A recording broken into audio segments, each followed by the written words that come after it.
Welcome to the Prison Pod, a podcast for all people experiencing incarceration. The mission of this podcast is to save lives, restore hope, reduce suffering, and recidivism. Many show ideas come directly from the listeners, so please write the host.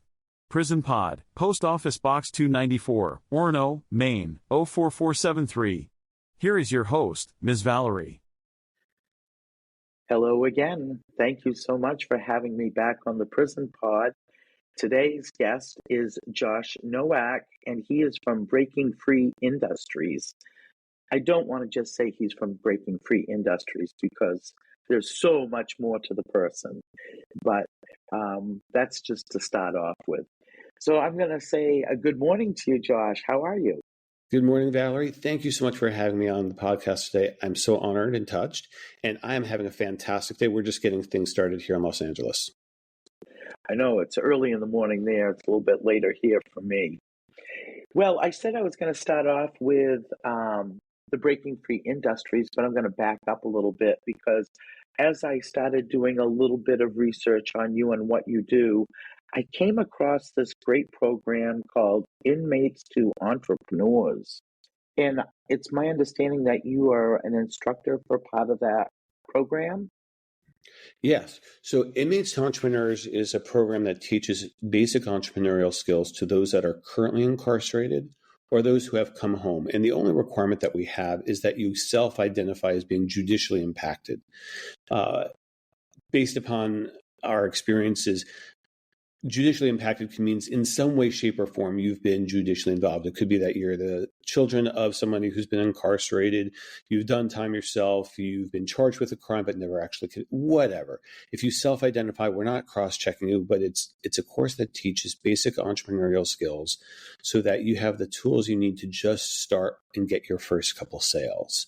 And it's a way to create optionality for those that come home and have a difficult time finding a job. I love that idea. And were you involved with that yourself before getting a job, or was that just a job that you came into when you became familiar with them? Well, so just backing up on that, after my release in 2018, shortly thereafter, I was diagnosed with a medical condition that required heart surgery. So following that, by this point in time, I was still trying to just find a day job, something like I didn't care what it would be. I didn't care if I flipped burgers. I didn't care if I was stocking shelves.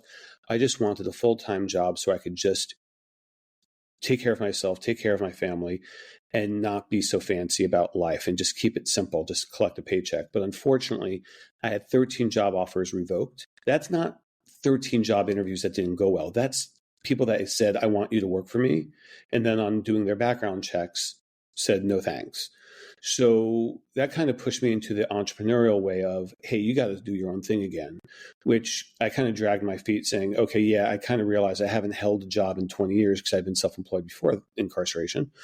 I kind of realized I'd have to go back to that self-employment deal. The question was what?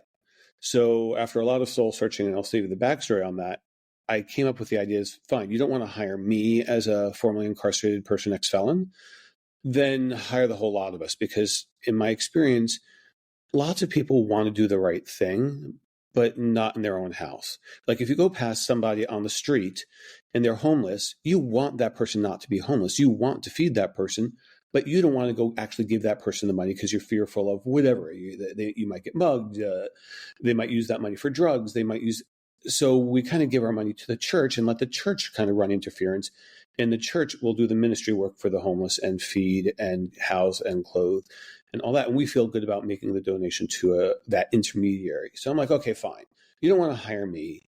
Buy a shirt. You don't want to buy a shirt. Buy 1,000 shirts. And if you don't like the designs we have, we'll make one for you. And I'm going to hire an arsenal full of people that are like me, who've been incarcerated and judicially impacted, so that you don't want to hire that person directly for whatever reason. I can understand on some level why people don't want somebody who's been to prison on their workforce. There's liability, there's concerns, what if, and all the other claptrap that we believe about people that have been incarcerated. So I'm like, fine, you don't want that, hire me, I'll be the salesman, the spokesperson, and I will hire that person and then buy a shirt, and then we'll just collectively rise together. Okay, fine. Great idea. Didn't work out so well to just get started. I had a genuine hard time marketing and sales and doing all this stuff to promote the business because I hadn't been in fashion. I'm an accountant by trade.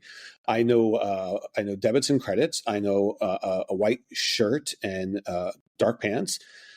I don't know anything about this sort of stuff. So how do you kind of market? So I took this seminar, and the guy who ran the seminar said, "Hey, look, what you're doing is really cool. I need to connect you with the folks over at Brian Hamilton Foundation." And Brian Hamilton Foundation is run by a guy, Brian Hamilton, who has 30 years ago started this organization called Inmates to Entrepreneurs, which is how I got connected. I spoke with their CEO, Charlie Bradley, who then said, "Hey, look, it'd be great if you could teach in our program, but first we'll make you take the course." So I know you're well educated and all that, so the course might be a little bit kind of like boring for you, but it's really important for you to go through the program so you understand what it is that we're teaching and why we're teaching it. So please go ahead, take the course, and we'll get back to, and we want you to grow with the organization. And that was almost 4 years ago. I had just started breaking free. I was maybe 3 or 4 months into it. And fast forward, I've now taught the course 19 times. And I continue to mentor folks as it comes out and be of service to that organization, because part of my way of being post-incarceration is, hey, great, I knew I was going to land on my own 2 feet. What can I do to bring people along for the ride? How can I be of service to other people? Eventually, like, getting a second chance, it's hard, but so many of the people I come across are people that never got a first chance. So how do I leverage what my skills and my abilities to create more opportunities for some? And it hasn't always been easy. It's certainly been a bumpy road, because at the end of the day, being an ex-felon myself, I'm not bankable, and all the entrepreneurship challenges that you normally have add to it an incarceration experience. It kind of makes it a little bit more of a challenge. But I'm still of the mindset of, who cares about saving people on a tax bill? I'm much more interested about how do I create opportunity for other people. Love it. Absolutely love what you're doing. I'm as you probably know, a firm believer in second chances. I don't think any of us should be judged by the worst thing we've done in our lives, because there's so much more to us than that. And the idea of employment, I've done reentry for many, many years and worked with a lot of people coming home. And one of the biggest problems is not just finding employment, but finding good employment. Yes. Something that there's a chance of advancement, something there's a chance for benefits, and to be treated like a human being and not like a felon. Absolutely. Well, it's this self-fulfilling prophecy. When you come home, it's like, I've spoken to many people who are like, hey, we need to, you commit a crime, you do the time, and all these kind of folks who are under the belief that if you lock people up long enough, they are somehow magically transformed, even though there's no transformation work that goes on behind the wall. They come home, and now you have a legitimate problem of, okay, I've talked with people, and as I'm sure you have too, especially in your reentry work, they didn't know how to use a cell phone. And so it's like, there's no transformation or reinforcing behavior. So you come home and it's like, well, now how do we restore dignity? How do we believe in you? And how do we kind of just make it so that, like, we have enough judgment on ourselves as far as that imposter syndrome? How do you kind of make it so that your employer believes that you are better than your worst mistake? That actually, we've all had our worst mistake. The only difference between me and the next person is that mine was publicized. I was caught, convicted. Mine hit the press, versus somebody else whose worst transgression might have been swept under the rug and no one may ever have known about it. There's no light on it. They did whatever they did in the privacy of their own home and no one found out. Or through a variety of legal maneuvers, they got away with it. But so many times people have done ridiculous things that may not even be illegal. But the reality is that they're pretty darn immoral things to be doing. Now, I'm not justifying what I've done. What I did was wrong, and I deserve to go to jail for it. I have no issues on that front. But that said, we are in a culture of overcharging people to force a conviction, because God forbid our prosecutors don't get a 98% conviction rate. God forbid it goes to trial and we let an innocent person free. And then they come home and then we're like, well, you kind of deserve it. And then we're surprised when the probation officers reincarcerate them, or when people get caught doing bad stuff because you have a magnifying glass on these folks. And of course, if they go 56 and 55 and they get pulled over, oh, that's a probation violation. You're going back to jail. It's like, give me a break. Give people an honest second chance, a fair chance at doing right. And when people come to me for a job, it's like, I don't care what you've done in the past. That slate is wiped clean. You're going to get the benefit of doubt, and we're going to start from scratch saying, hey, let's do something right. And let's believe in you that you are possible of doing anything you want and achieving all of your dreams. Do you find in the majority of times that you end up with very good workers, number one, because they appreciate having the job, but number two, because they really do have good work ethic? I haven't found a better work ethic. I have never seen a stronger work ethic, and that's coming out of, I was in the corporate world for like 15 years. I would take one of my team members any day of the week, twice on Sunday, under versus those folks. Any See, of these guys. This is what people need to understand that are so afraid to hire people coming home. And, you made a comment about doing the time. Once the time is done, that should be it. Yeah. But as you know, and so many of our listeners know, once you've been in prison and have that label of felon on you, it can continue the rest of your life, and it affects you the rest of your life. And that, I think, is above and beyond where punishment needs to go. Absolutely. I mean, so even in my personal scenario, I've recently gone ahead and filed for expungement, which is kind of cool. It allows me to access certain government benefits and certain government programs like TSA PreCheck. Go figure. But it doesn't stop Google. So yeah, that label will follow me. In which, in a sense, why I started breaking free is like, okay, fine. If I can't dodge that label, I'm going to embrace it and go the other way. Yes, I'm a felon. It's a part of who I am. Although going the other way, when I teach in the program for inmates to entrepreneurs, one of the first things I'll say is we are now changing that label from felon to entrepreneur. Because too often, there was one of our first classes, it was probably about a year ago. For some reason, each of the folks that were kind of sharing the class, it was almost like an AA meeting where they're like, yes, I'm a felon and I served however many years. And after the third or fourth person that did that, I said, okay, let's stop this for a second. Let's just accept that all of us are on this call here and all of us are in this class because of a judicially involved reason. I accept that. We all accept that. You can continue to embrace that as being your primary label. But of all the labels that you can possibly draw from in your life, let's not draw that one. I'm not saying it didn't happen. I'm not saying it doesn't shape who we are. I'm not saying that it's not a part, that it's not an experience, but the world does a pretty good job of defining us for ourselves. We don't need to do that. So I don't know about you. I'm going to embrace the entrepreneur title. I'll embrace a father title. I'll embrace a slow runner title. I'll embrace a musician title. But I don't need to embrace and lead with, I'm Josh and I'm a felon. And we certainly don't need to do it here.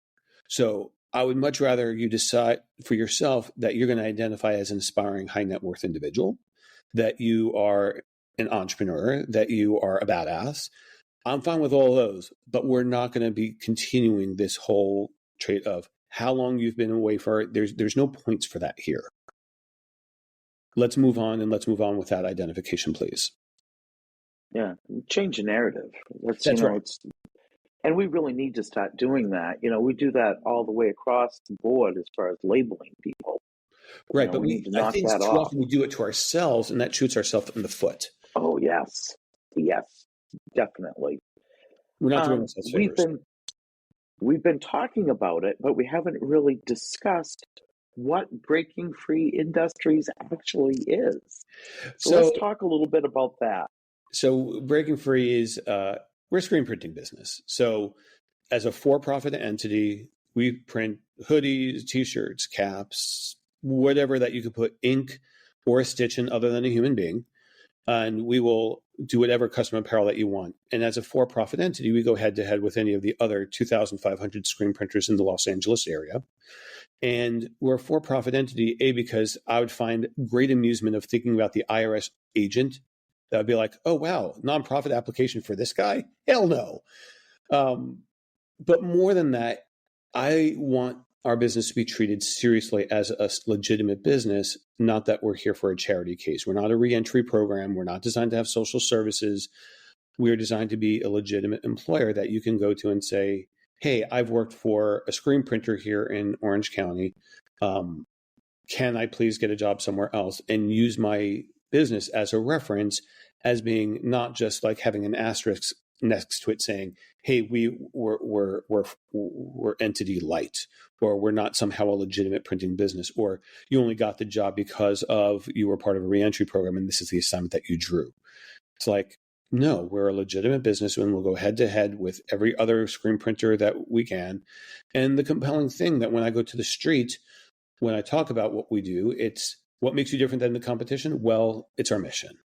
And that lands very nicely, especially with a lot of nonprofits that constantly need apparel. And then in time, my aspiration is to ultimately incubate other businesses underneath the Breaking Free umbrella, so that we can start having micro enterprises, so that someone who's done well in the screen printing business, they have a desire to be in the landscaping business. Let's go buy them a Ford pickup truck. Let's get a couple of lawnmowers going. And now we've got Breaking Free landscaping. And let's just say we've got somebody who wants to detail cars and they have a big affinity around cars. Let's get another pickup truck and a pressure washer and one of those water tank things. And now we've got Breaking Free mobile car wash detailing. And somebody who really likes to just go around and make the world a prettier place, let's have a window washing business. Things that are service-based businesses that are capitalized for nominal amounts of money, but things where people aren't necessarily so quick to look at the background check. Like there are certain times where it's like, hey, I love the idea of second chances, but I don't necessarily trust somebody who's a former gang member that's all tattooed in the house with my 14-year-old child. Like, that may not land well. But can I sell somebody doing window washing? Yeah, I can. Can I sell somebody doing car washing? Yeah, I can. One of the colleagues that I met, his name is Dave DeRocher. He runs this reentry program in Salt Lake City called the Other Side Academy. And his cute tagline, which is the most amazing tagline I've ever seen, the Other Side Academy happens to be the #1 rated moving business in Salt Lake. And their line is, we've always known how to move your stuff. We just now do it to a place of your choosing. So it's a tongue-in-cheek kind of nod to someone's perhaps felonious past, but it's a way to say, hey, we're here to take care of your stuff, and we are going to be the best darn service provider. And now they operate between their moving business, their storage business, and their clothing resale business. They do phenomenal work for phenomenal people and really transform lives, all in. Yeah, I had Dave on as a guest a few months back, and he's doing some incredible work out there too. I love it. Yeah, he is. He does Yeah. amazing work. And oddly enough, we did time at the same location, so it was kind of funny. That is funny. Well, I have to say that I actually ordered one of your hoodies this morning. There was this great butterfly artwork, and I wanted to ask if the Prison Arts Collective is something you were doing, or did you guys do printing for them? We do printing for them. So for some nonprofits, and Prison Arts Collective is one of them, for some nonprofits, one of our value propositions to nonprofits is not only will we do printing for you, we'll help you with a merch store. So all too often, when you think about a nonprofit and they want to sell T-shirts, and this goes for a lot of small businesses, restaurants, and things like that, one of our calling cards is invariably you order 100 T-shirts and you've ordered wrong out of the gate. Even in the best intended circumstances, you could look at all the national averages about what the average sizes should be and what the size breakdown should be. Invariably, you are going to have 5 or 6 extra smalls remaining, and you're going to run out of larges, and now you need to reorder, even though you have remaining inventory. Well, we'll do a lot of work on demand. So by doing our work on demand, we can avoid the elements of having just stock that you just don't need, as well as you can stock things that you probably otherwise couldn't afford to because you wouldn't hit the minimum order quantities. So there are companies that are out there already that work with Shopify and things like that. But again, if you're in the nonprofit world, you're already resource thin. So you've got all of your resources and all your people around your primary mission. Running a retail store is not part of your primary mission. So we'll be like, hey, we got this for you. So add in, you want to do tumblers and mugs and notepads, fine, we'll do that work for you. And we'll print that stuff on your behalf, ship it out on your behalf as a third-party logistics person, usually at a lower price than Printful or Printify and things like that. All the while leveraging our second chance force and our second chance team so that you as a nonprofit can raise money as you need to and get all of those proceeds. And then our deal is that every Monday you get a check for the proceeds of whatever it is that people have ordered over the past week. And specific to Prison Arts Collective, we are a partner with them. They have given us designs from people that have been incarcerated, and we scan their work, put it up on a hoodie, and away we go. I'm curious if you've ever done playing cards. I haven't, but we could. Because there's very few companies doing those, just so you know. Because I've been searching. I am fairly confident. I mean, we probably wouldn't print those in-house, but we can certainly source it. Because part of it, invariably, we get things that just either for one reason or another, we don't have the right equipment to do it, like pens. We don't do those in-house. We don't have we don't have the equipment that does it. So we'll outsource it. And rather than saying no to the overall apparel order, typically if you just come to us looking for pens, we're going to say, hey, go to Staples. But if you've got an overall apparel order and you have 2 or 3 things that are not core to what we do, we'll source it for you and just get it to you pretty much at our cost. And yeah, we can pretty much source more or less anything that you can ink something on, which is why I said before, anything other than a human being, we will ink or stitch anything. That's pretty good. So yeah, the hospital's down the block for stitches, and the tattoo parlor, you can go there for that sort of stuff. But other than human beings, we will, it's one of those things, like as an entrepreneur, you don't say no. You try and find every which reason to say yes. That's good business policy. Speaking of business, how can people find out more about what you're doing? So our website is breakingfreeindustries.com, and all the social handles are Breaking Free BFI. So Instagram, Breaking Free BFI, YouTube, Breaking Free BFI. Most commonly, you'll find it over on Instagram and Facebook. I'm posting more and more towards LinkedIn as well, both on my personal page and the LinkedIn page. But the overall socials are Breaking Free BFI and breakingfreeindustries.com. And if you wouldn't mind, could you give some information how people could find out about the Inmates to Entrepreneurs training? Absolutely. It's a free class. Well, we do an amazing job fundraising from the corporate sector. And oddly enough, we are very well supported by people in the corporate sector. And that would be at inmatestoentrepreneurs.org. So inmatestoentrepreneurs.org. Our next class will start in, I think it's April 8th, April 9th. And for, in general, we run anywhere between 4 and 6 cohorts a year. And so if you go online, you'll see exactly how to register on the website as far as that program. We also offer a startup boot camp, which is usually a compressed version of that 8-week course, which is going to condense down to 2 hours. Those are a little bit more selective in terms of when we offer them. And I usually don't teach in that program, not for any other good reason other than somebody else usually beats me to it. I'm usually around for the 8-week course. So now I'm going to throw you for a loop because I know everybody's always prepared for these interviews, but they're not ready for this question. First of all, are you a reader? Very much so. Okay. Is there a book that you have read that either it could be fiction and just for fun or something that was a serious book that you felt was life-changing? So I'll give you the cliche answer, and then I will give you a not so cliche answer. The cliche answer is when I was incarcerated, it happened to be at a time in the Jewish calendar of the new year.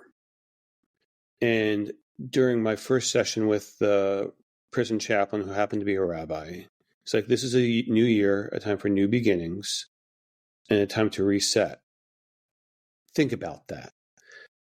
And in revisiting some of the stories that are interwoven into the Bible, so to speak, there's an element that there are second chances afforded there everywhere. Yes, there's a whole lot of death and destruction of, if you do this, we're going to stone you, or you shall surely die, all that kind of talk. But the reality is that we've been created in God's image for a reason, and that second chances are almost a divine right. So that's the somewhat cliche answer, because the Bible. Okay, fine. The other one is a wonderful book written by Paulo Coelho called The Alchemist, which is a really lovely book that is short and sweet and very much to the point, where as a reader, I've read it probably a dozen or 24 times. And each time I read it, I get something else out of it.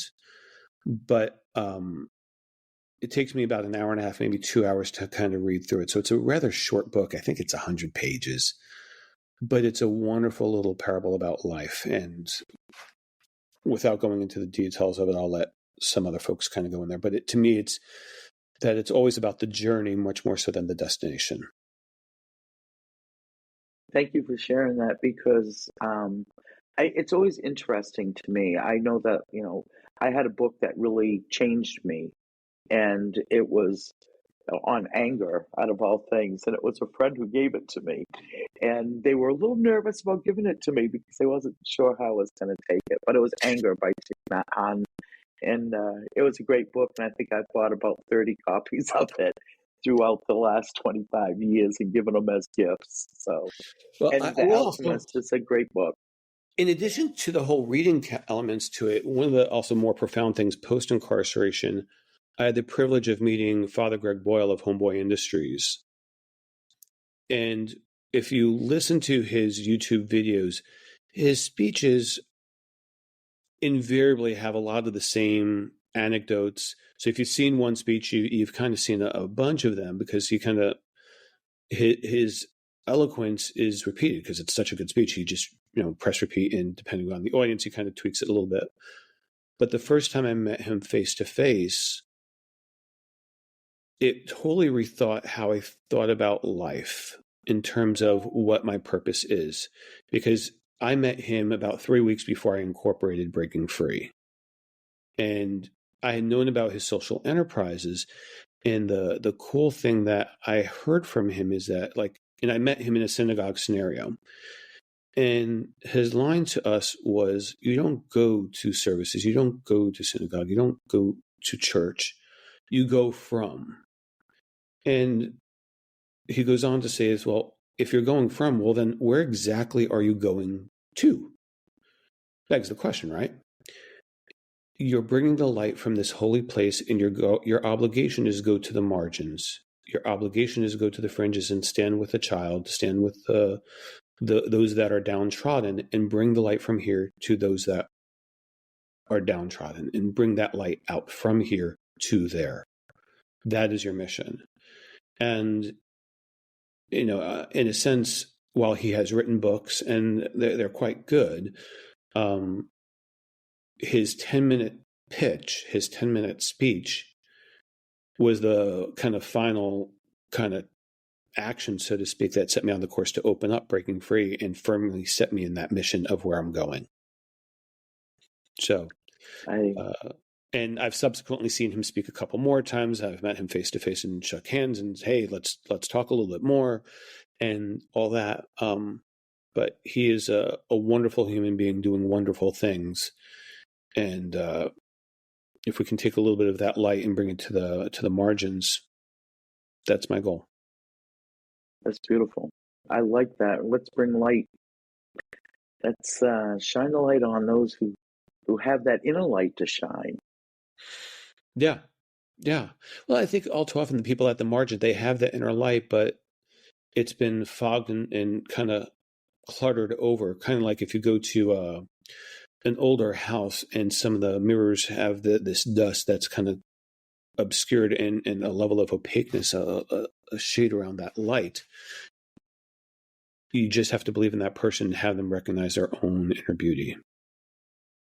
And sometimes we need a little bit of help getting there because, especially in an incarceration scenario, people have been told for a great point of their lives, both before incarceration, all too often, during incarceration, and then sometimes afterwards, that they are somehow less than, they are somehow inferior, that you are not worthy of love, that you're not worthy of life, that you're not worthy of a good job, that you're not worthy of happiness because of some transgression that happened some years before.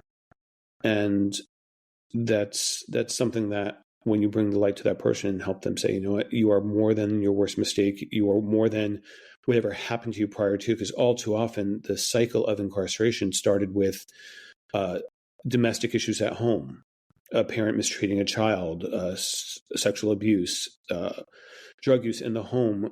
And as a child, you didn't have that role model that taught you how to live life. So it's like, you know what, even at 34 years old or 40 years old, you can learn that lesson that you are worthy of love in all of life's gifts. Thank you so much for saying that, because a lot of our listeners need to hear that. And that is a beautiful way to wrap things up. Amazing. Thank you so much for this glorious opportunity to share with you this wonderful morning. I appreciate the opportunity to speak with your listeners and all that. And we'll make sure that we get that sweatshirt right out to you. Thanks so much, Josh. It was great having you today. I want to remind our listeners that we've been talking with Josh Nowak with Breaking Free Industries. And I'd like to really thank him for doing the work he's doing and believing in second chances, because we all need a second chance. Until next time. Have a great day, everyone. You have been listening to The Prison Pod, a podcast not just for those in prison but for anyone who has been affected by incarceration. Ms. Valerie would love for you to write to her with your questions, comments, and show ideas. The address is Prison Pod, Post Office Box 294, Orono, Maine. 04473.